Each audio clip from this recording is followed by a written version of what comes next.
Bugun biz ta'limda eng ko'p beriladigan, ammo eng kam tushuntiriladigan mavzuni ochamiz.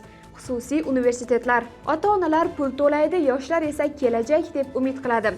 Lekin ba'zilar yolg'on va'da, qog'ozdagi grant va bo'sh auditoriyaga duch keladi. Assalomu alaykum.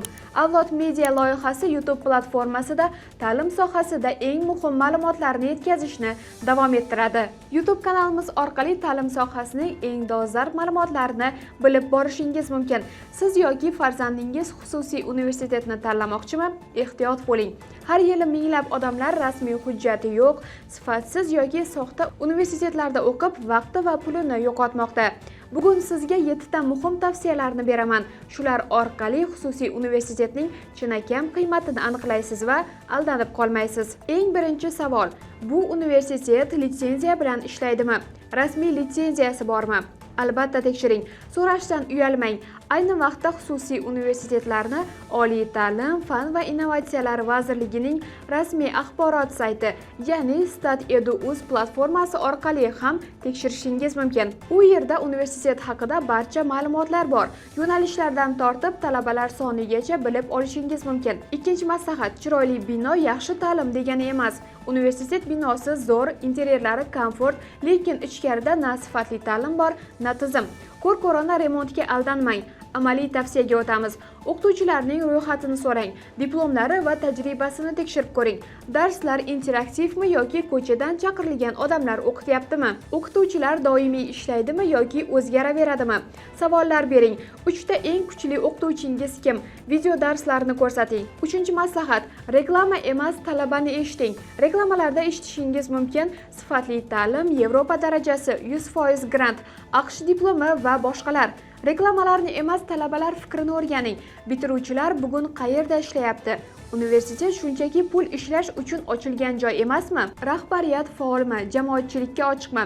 Press-reliz, hisobotlar borligini tekshiring. Amaliy tavsiyalar: universitetni tanlashdan oldin aynan shu universitetda o'qiyotgan 2-3 nafar hozirgi talabalar bilan suhbatlashing. 4-maslahat: grant deyishyaptimi? Qog'ozni ko'ring. Telefon orqali 100% grantimiz bor deyishadi, lekin ichkariga kirsangiz grant so'zi unutilib ketilishi mumkin. Amaliy tavsiya: rasmiy grant nizomini so'rang. Shartnoma bo'limini o'qing.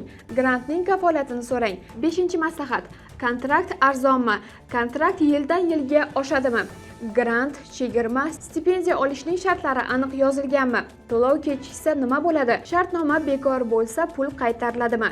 Universitet sizni 4 yil kafolatlab o'qitish majburiyatini olganmi? Shartnomani diqqat bilan o'qib chiqing. Iloji bo'lsa huquqshunosga ko'rsating.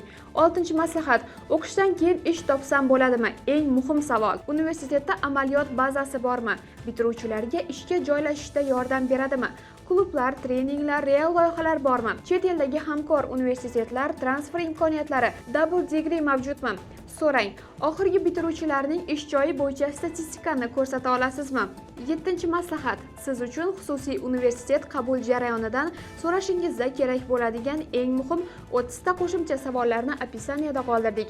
Siz uchun kerak bo'ladi degan umiddamiz. Bu savollar orqali xususiy universitetlarni to'g'ri tanlaysiz degan umiddamiz. Yodingizda bo'lsin, siz o'qishga emas, kelajagingizga investitsiya qilyapsiz. Shuning uchun savollarni ko'paytiring, tekshirib boring va eng to'g'ri qarorni qabul qiling. Agar bu maslahatlar sizga foydali bo'lsa, videoga like bosib, do'stlaringiz bilan ham ulashing va fikrlaringizni izohlarda qoldiring. Biz bu videomiz orqali xususiy universitetlarni qoralashdan yiroqmiz. Qabul jarayonlari bo'yicha sizni o'ylantiradigan muammoli savollaringiz bo'lsa, izohlarda savollaringizni qoldirishingiz mumkin. Savollaringizga malakali mutaxassislardan albatta kerakli javoblarni olasiz. Avlod media sizga yordam berishda davom etadi.